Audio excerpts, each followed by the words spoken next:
everyone, welcome back to the Deep Dive Discography. It is I, your magnanimous host, Marcus Arar, and today I am in a very cool looking room, a very special room that I do not own, and I am joined by Toronto death metal band Apogean, or Apogean, Apogean. How do you pronounce the name? I would say Apogean or Apogean, or however you feel that you want to pronounce it. I like that. That's a nice inclusive answer. Exactly. So if you guys could kindly introduce yourselves. Sure, I'll start off. Hey guys, I'm Rob, I play bass. I'm Dexter, I play guitar. Jacob, I play drums. Right on. So, you guys just got signed to the Artisan Era. Talk to me about that. How does it feel? It's great. That's a really basic question. It's all good, man. Just want to get feelers out there. For sure, man. No, it's like it's a little bit surreal. I mean, it's been in the works for a while. It's been under undercover, for lack of a better term, but for a while. So now that it's finally announced and everything's moving forward, it's very refreshing. So yeah, I mean, it's great. Yeah, it's an amazing trajectory because you guys only have the one EP out, and then all of a sudden you're signed to Artisan Era. So that must be pretty crazy to start off on such a high note. Yeah, it's a pretty cool story there. We're big fans of a lot of the bands on that label, if not all of them. They have a lot of quality material. And actually the last show that we attended, or a bunch of our bandmates went to before the lockdowns and the pandemic and everything like that, was in Fury. They played with Brand of Sacrifice, Shadow of Intent, Signs of the Swarm, and that was an awesome show. I was there specifically for in Fury. And it was a really cool show, and I didn't think that, fast forward a year or two, that we would be on that label and playing with bands like that as well, so that was really cool. So what's the origin of the project? Did this happen during the pandemic, or was there kind of rumblings of this happening leading up to the pandemic? What's the history of you guys? So yeah, it was a little bit before the pandemic. I started writing songs pretty much just in my bedroom, like a studio guitar player type of approach originally, and I wrote a few songs, and the direction was definitely really, really heavy. That was sort of like the focus. I think that was pretty close to the pandemic though, when we were starting, and definitely the difficulties with COVID and the pandemic and everything like that kind of played into writing heavier music and angrier music and stuff like that as well. So yeah. So you just channeled all your angst and piss and vinegar towards the world into these compositions. Yeah, that was a big well, at the time you were already working the corporate job, which I actually ended up working as well, which is horrible, but it's just the frustrations of going to work and hating your job every day, kind of fueled a lot of those things that he was writing. And I was working a pretty shitty job at the time before when you reached out to me, because the staple of the future, obviously the internet, on Facebook, we connected, and I think I sent you a video for the title track, Into Madness, and from there we started moving forward, and our other guitar player, Gabe, who unfortunately couldn't make it today, but joined, and then shortly after Rob, and been the 4 core members for quite some time. Cool. Do you still work that corporate job? Would still fuel your creative passions? No. Sorry, I had to ask when you brought it up. I was like, I really want to know. Yeah, it's interesting because we hated the job so much that there was just so much rage to inject into our music, basically. And we've both left that job, and we're things are a lot better. So definitely a little harder to songwrite. We get writer's block now. Well, that's the thing too, is when you're in these positions where it's I have to spend so much time not playing guitar, you think of all these ideas in your head constantly. Then all of a sudden, when you have days off, you're at your computer, you're trying to compose, and it's just a complete blank. Nothing is coming out, nothing's working. Mm-hmm. But what I really like about your guys' sound is that I find, compared to a lot of other tech death bands, we can just call you that for lack of better terms, your music's really laid back and really chilled out, a lot more eighth note passages and not quite as blistering tempos. You think that kind of sets you guys apart from the rest of the pack? I think maybe partly that, as well as just a lot of focus on melody, which may be that same kind of thing. It's just not crazy, as techy as you can get. I think a thing that a lot of people like is that it's quite melodic. Mm-hmm. Another thing too is we all met through the Toronto prog scene, and a lot of us have actually played in progressive metal bands before we got into tech death. So even though obviously the focus is on playing, we're all really passionate about very heavy music, very fast music, very extreme music, but we still have that background of progressive playing, which includes like weird time signatures and kind of a lot of groove, actually, like a lot of feel and groove and a lot of emotion and solos and things like that, which obviously Tech Death has lots of solos, so no issues there. But I think the focus isn't all on just fast all the time. Like we're definitely big on dynamics as well. So yeah, I noticed that. I was actually re-listening to the EP earlier today. That's actually one thing that stuck out to me is there is actually parts that are quiet. There are parts a little bit more somber. And the guitar solos that are there are really well paced. And what I like about them is they feel appropriate in the composition. And it's like, they aren't that long. I actually have a huge bug up my ass about this. I actually don't like very long guitar solos. I kind of like a quick, one and done, short, in and out, get straight to the point. And that's what I really like about your guitar playing on the EP. Thanks. And just in general, I find the composition has a lot of restraint. Yeah, and I feel that when solos get too long, they kind of lose the story. And I really like solos that have intentional phrasing and storytelling, and they're interesting, they're captivating. I've found a lot of times with long solos, it's like they start off really good and then they kind of just slowly start losing that. Exactly. Just because, well, let's face it too, right? Let's be real, right? It's basically it's a show-offy type of thing, right? So it's like a run-on sentence, right? It kind of meanders and keeps going, and next thing you know, you don't know what you're saying anymore. Exactly. And then the whole point just kind of falls apart. And then the audience gets bored and leaves and buys alcohol. The EP, is that a concept? Is it a concept record, or is it kind of like standalone compositions? How do you guys like to compose these things? It was kind of a concept album at the time. It was really inspired by Blood Souls or Dark Souls or Bloodborne or Bloodborne and Dark Souls. Yeah. Blood Souls series. Blood Souls. Is that what you call it? Like the encapsulation of all of those games? Souls games. Or Deep Soulsborne. That was the term. Soulsborne. Yeah. I mean, we kind of got to give a little bit of credit to our previous vocalist, Spike, or Mike, for some of the concepts. I remember it was kind of like a coagulation of a bunch of ideas between the five of us, but the story and whatnot, kind of involving like a trip into like a descent into madness, kind of the struggles that you deal with kind of along the way, going insane kind of like this, and like kind of a journey, and a little bit of cosmic horror and whatnot theme going on in the record, but yeah. I think there was a bit of deeper themes in there. Like when we say, if I write a song just on guitar, I'm not really thinking about like the lyrics and the storytelling and all that. I usually leave that more to the singer.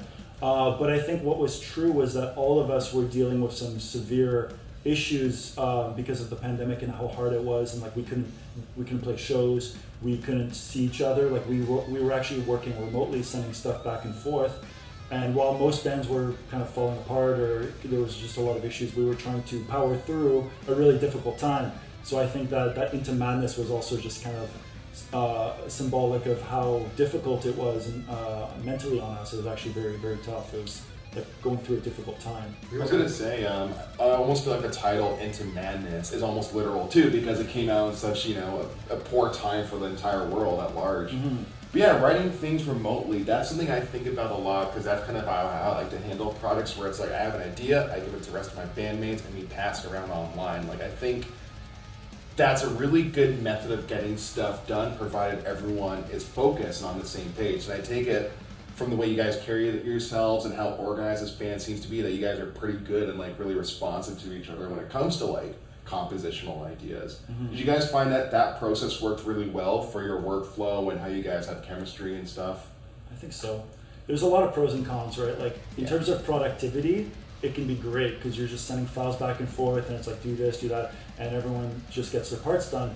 But in terms of like the band morale, and like we do this because we love it, right? And it's a lot of fun to joke around and have fun and just shoot the shit and all that. And we can't exactly do that the same way. Like so now we actually we meet up in person, we jam, we have like sessions, like writing sessions, all that stuff, and it's just a lot more fun. It's like more enjoyable. So we all share like a same kind of dark, twisted sense of humor, and like Yeah. we're all kind of just the same kind of personality. I think a lot of death metal heads in general are kind of like that, kind of similar.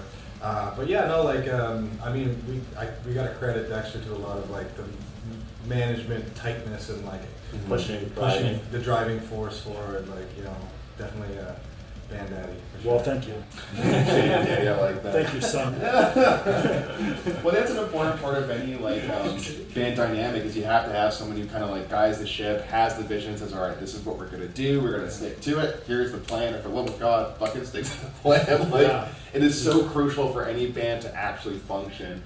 Because we've all done that. We've all played music for many years, I'm assuming, and we've all been in bands that kind of meander because no one's really taking charge, or the person who's supposed to be the band leader isn't taking charge, and the next thing you know, the whole thing just kind of like falls apart.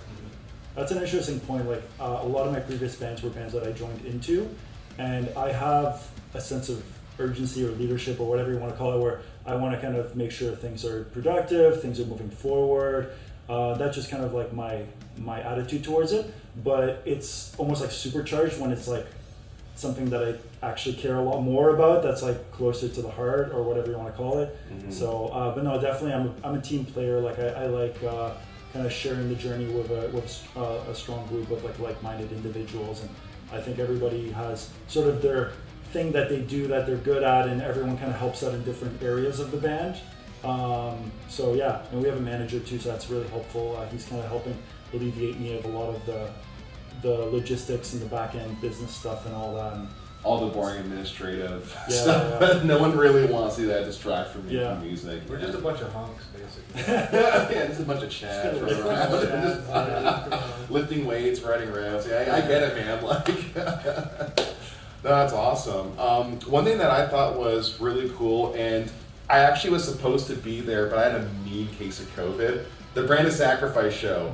And funny story, the morning of, I felt like garbage, and my girlfriend was like, hey man, I'm pretty sure you got COVID. I was like, no man, I'm gonna go to the show, don't worry about it. She was like, no, take a test.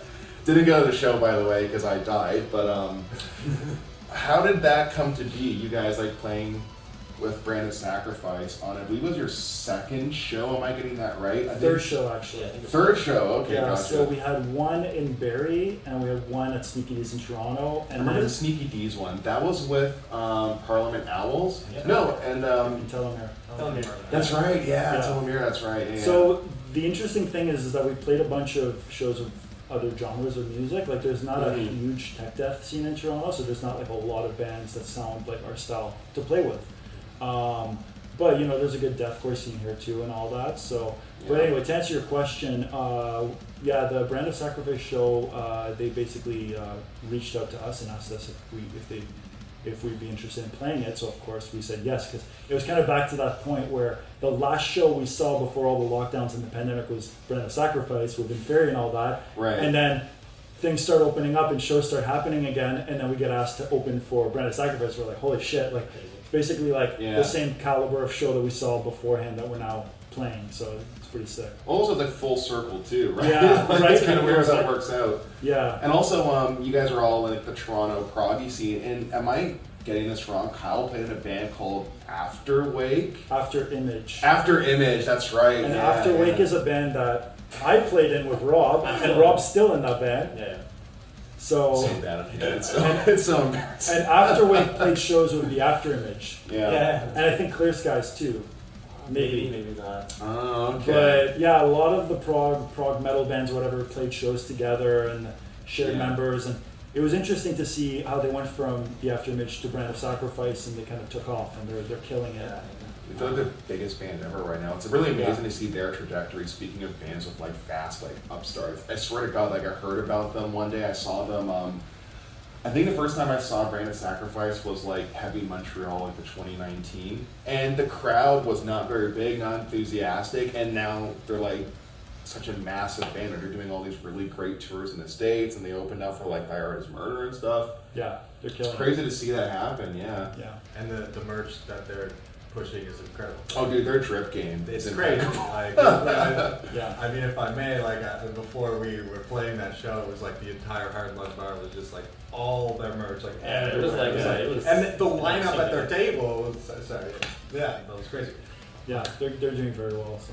Well, I think it's awesome that like they kind of took band merch and kind of made like this lifestyle brand around it. Yep. I think that's like really clever idea. So yeah, speaking of which, my friend, when I gave away my ticket to my good friend, and I was like, hey, can you just grab me a shirt? It's like, you know, they obviously posted about it beforehand. But, Nice.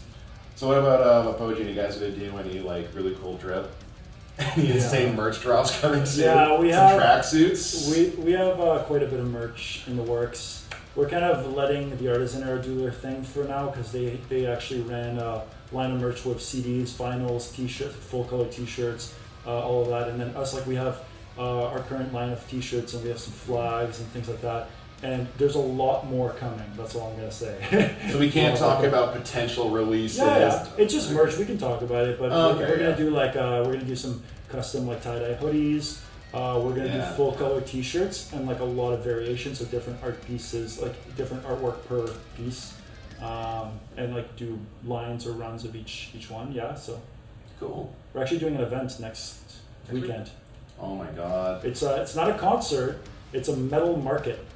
So they're doing metal artwork and merch and CDs and stuff like Almost like a that. flea market kind of deal. Yeah, it's like a market Well, it's for not a record merch. store. Where can the fine people find this flea market of metal merchandise? Where is it? I don't know. First Arc Records. Oh, because I don't know either, so that's why this will be. It's gonna be like illustrators, like Record labels. record labels, Whole bunch of them. bands. I know Beguiler is a good friend, another good band friend of ours that's gonna be there. Yeah, it's just gonna be a good time. I think there's about 8 or 9 different vendors, but it's gonna be a good time. Yeah. Oh. So what's the future looking like for you guys? Any kind of like tour plans in the works that we can talk about, or is that still kind of There's some things in the works. cool? That's So, what I expect. I really have to give credit to a few people who have been helping us a Yeah, of lot course. because we haven't been able to do what we're doing without them. But Shannon Marks helped us a lot when we were starting out. She's a very good friend of mine. Actually, I used to run Toronto Prague with her and Joel Jacobs. So the three of us were the admins, and then we started running shows and things like that. And then she just took off and started killing it actually, and doing tour bus driving, merch, and now tour management for a lot of big bands. Like she works with Psychroptic, Revocation, Archspire, like a lot of those bands. So very, very cool. She's doing great with that. And she was our manager for a pretty long time, so she helped us a lot. And then now our new manager is Max Smith. And basically just Shannon started focusing on like tour managing, and she's working with obviously some pretty big bands. So now we have Max Smith, and he's doing a lot of the website stuff, the digital EPKs, submitting us, and just working on some stuff for potential touring in the future. Nothing set in stone yet. Of course, yeah. We do have one show coming up in Montreal, which has not been announced yet. I don't know. I don't know if we can say anything about that yet. You can tell me off camera. It's fine. That'll be off the record. Yeah, we just want to make sure it's like. No, I understand. It's gotta be good, hush hush. It's all good. But that's going to be opening for some pretty big tech death bands. Yeah. And it's cool because we never get to play with tech death bands, and this time we actually are. So that's gonna That's Basically, right. Mac is the fucking man. Yeah, Mac is like. Yeah, Mac the man. Yeah. It's awesome. Yeah. So it kind of sounds like you guys had a manager pretty much throughout the entire tenure of this band. Is that right? Pretty much. Actually, does a lot of management stuff, to be honest. But Yeah, I mean, in a way, you kind of just pass the torch along when you got Yeah. sick of doing it. Yeah, we just have friends that are very supportive and helpful, and even just just having a few hookups and connections can go a really long way. You It know? really does, yeah. Is that something you'd recommend to other newer bands? Kind of like starting off on that kind of foot, but I guess it also depends on like who you're dealing with, right? Like if you're dealing with people who are a little bit more, I guess, like carry themselves professionally, it's a little bit easier to justify getting a manager, but you know. don't be a dick. Yeah, that's what I was gonna say. Be good to people. That's a big thing. Yeah. Probably the biggest advice I would give to newer bands is don't release your music right away, because a lot of bands they'll finish the recording, they'll get the mix and master, and just drop it immediately. But that's actually the hardest part, is to kind of not do that, and maybe like figure out like a release plan, maybe shop it around, get some people to do some reviews, pay for some marketing, pay for some PR. Like most bands don't want to do that, because if you pay for PR, you're not guaranteed to get that money back. Or if you're paying for marketing, you're not guaranteed to see that money back. But you're also just, if you believe in yourself and your music and your product and all that, just, it's worth investing in it, because you're investing in yourself and your band. And, it's, for us, it was the Circle Pit, actually. They helped us out a lot. we put out a bunch of singles with the Circle Pit, and they staggered them so they did one at a time, and that actually got a lot of eyes on us at a very early stage. I was going to actually ask about that. What do you think contributed to your guys' really quick kind of, I don't know what you call it, but a really quick trajectory to hype, you know? I think it took a year. Yeah. We took like a year to plan things out and to release things properly and all of that. The pandemic actually worked in our favor because we were kind of birthed in the pandemic.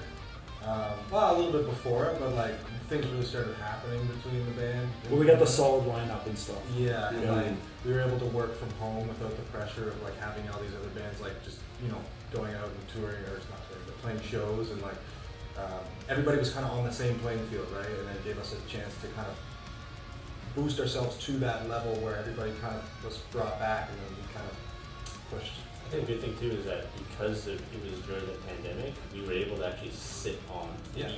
Actually, it was tough, I think, for everyone to just like, we finished the EP, it was mix and master, and we just sat on it for months and months. That's the hard thing. It's like by yourself. Because you have it, it's finished, and you're stoked about it, and you're excited and all like, that. It's like that's when you don't release it. Initially, we were gonna like think about releasing it in like 2020, and we ended up releasing it the next year, almost like an entire like 13, 14 months later, and then it got re-released recently another year after that. So it's like this music is like 3 or 4 years old at this point. Like, pretty good release cycle. It's like the Grand Theft Auto of like EPs at this point. That's right. GTA 5. And It just keeps on coming out, man. Yeah. Well, I guess something to kind of expand upon that I think about this a lot is the importance of marketing and investing in that. Like, we always think about, what actually makes good music. It's the image of the band. It's the actual sounds that you're hearing, the actual compositions. But like, if you're going to put all this time, effort, money, and energy into a thing, you probably want people to hear it. Yeah. That's the biggest thing I see. I see all these really talented small bands, they'll just kind of like release something on Bandcamp, and I get like so flustered. I get like so like virulently upset about this, because it's like some of these releases are so stupid good. It's like, why wouldn't musicians think about marketing? Yeah. Like we're all I don't want to say victims of marketing, but we all play into marketing. We all have like images that we really like. We all like play into these things, but it's really hard to analyze like, why am I a consumer for a band, or Well, yeah, the other big thing is actually when the pandemic happened, we couldn't play shows anymore, and we love playing shows. So that's like my thing. I'm in the zone. I'm playing a show. I'm happy. We couldn't do that. So I made a decision at the time to sell a lot of my guitars, because I had like a lot of guitars at the time. I had a bit of a problem, maybe. All right. Rob's laughing. laughing. So a lot of guitars, like a lot. Actually, these are some of my guitars right here. So Oh, whoa, weird. they're everywhere. I don't know. Ongoing joke where after when the strings get old on the guitar, he just sells them. Yeah, that's the only way to change strings, guys. Just get a new guitar, Just hope they're fresh when they're on there. But no, like, it was always like a dream of mine to get like endorsements and things like that. And to get it, it's tough because you have to have like a huge following and this and that. And anyway, the point is, I sold half of my guitars and I invested into camera equipment, actually. So cameras, lighting, lenses, all of that. And I got really into like content creating and creating content for the band as well. And I think that kind of plays into the thing where like, it's just good not to compromise on anything. Like for our logo, we hired like 4 different people, and we just kept like trying until we got a logo that we really liked. For the artwork, we didn't use an in-stock. We got like a custom piece made for us. For the visuals, like if we want to do like playthrough videos or anything like that, we're gonna do it like high quality, right? So that's kind of it was like an interesting thing, because all that shit gets very expensive, but being able to like invest into the camera equipment and do a lot of it myself, and I was able to kind of like save a lot of money that way. So one day the proof is in the pudding, because here you guys are, and you focused on content creation. And I think that even though shows have come back like full swing, and like the shows I've been going to recently, attendance has been like pretty awesome. Like I've been also going to shows in Detroit and doing photography out there, and like those shows are always selling out. Even like local punk shows in Hamilton are like doing like stupid well. yeah. But I think that's the thing I think about a lot, is like how much time, effort, and money it takes to actually play shows, right? Like if you think about like, I'm taking like, 10 hours out of my day to go to this venue, we're rehearsing all this time, we have a jam space, blah, blah, blah. I would almost rather just like put that towards like a really sick music video, because a show is an event for 4, 5, 6 hours, whatever, where you and the homies are hanging out. That's all good. It's good to shake hands. But for the people who aren't your homies going to your show, that's their event, are like these videos and like these singles and stuff coming out. And it's just amazing, like, how important content creation is for not only creating the image, but just like hyping up a band. I think it's like maybe the most important thing. Well, it's bigger, yeah, it's bigger than most people think, because obviously I mentioned I love playing shows, but let's say we play a local show and it's packed, so it'll be like 200 people to 300 people or so. But then flip that and you put out a good video and that gets like thousands of views. That's like a lot more eyes on that particular piece of content, right? But even like so, going back to your analogy about a show where like they get a couple hundred people show up, you're not even going to guarantee those people even like your band or are going to listen to you after the fact. So someone watching it obviously cares enough to watch it in the first place, right? Yeah, and that little tick, that little like view on that video, that's not going anywhere. That's there forever, baby. So, you know, and same with like streams on a song and stuff like that. Mm-hmm. So, yeah, content creation is pretty much everything. Like the internet just rules the world in terms of music. Like as much as I don't stand for like maybe what Spotify stands for or whatever, like their model, it's super important nowadays, like to just have a product that you can put digitally on the internet, because if people can have it at their fingertips, like, you know, videos, the audio, anything on the internet, that's what people are going to be consuming nowadays, right? Like a lot of people, they don't even want to leave their house; they just want to watch it on YouTube, right? So. Amen. You know, I think especially in the context of metal, there's a really good advantage, because a lot of metal bands kind of rely on more like conservative kind of release schedules, right? Which is like, I'm going to put out a thing and then I'm going to either tour relentlessly or play a shit ton of local shows. You don't really need to do that. You can kind of almost like, I don't want to say skip the lines, I don't want to like put that kind of work down, but I think it's almost skipping the line because you're maximizing the efficiency of your time. Mm-hmm. If you can, like I said, instead of rehearsing and blah blah blah, getting ready for all these like perhaps bunk local shows, you can just make it. Because I know, like I've done that too, where it's like I've worked so hard to like prepare for a local show, either no one shows up or something else goes wrong, and you're like, all right, I could have read a book today. I think it's important to be very selective about the shows that you do play. Oh yeah, like strategic with it. Yeah, because you know, if any band that's doing decent, they're probably going to get a shit ton of offers, and it's tough because it's like a part of me wants to accept every single offer we get. Whereas like, hey, if that show isn't going to make any sense and there's going to be like 3 people in a room, like I think people would come out because they know our band, but like.